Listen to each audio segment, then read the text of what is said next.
Maybe we should feel fortunate because last year, by this time, we'd already had 5 days in the 90s. I remember that really well. But that statistic of little consolation for folks who have to work out in this stuff, and that's where we find News 3 reporter Dave Delosier, who's along the Verona Road Project. Dave, hot must have seemed, well, a little bit hotter out there today.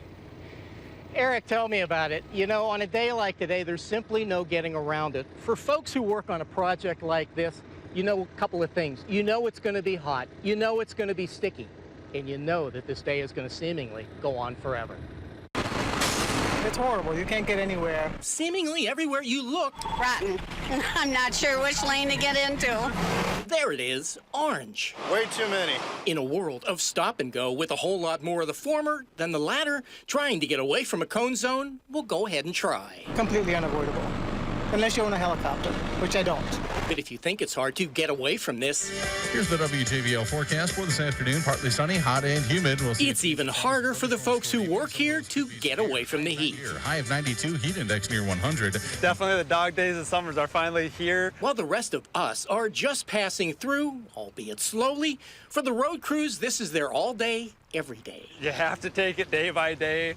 It's something you can't control, and you kind of have to come to terms with that. Joey Merrill is a project engineer on the Verona Road Project.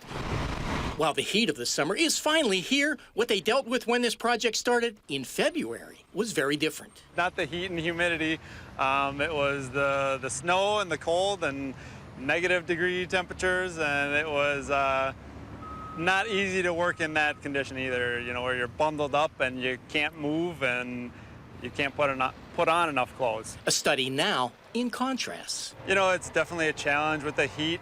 So whether you're trying to navigate the cone zone or work in it on a day like this, definitely makes for a long day.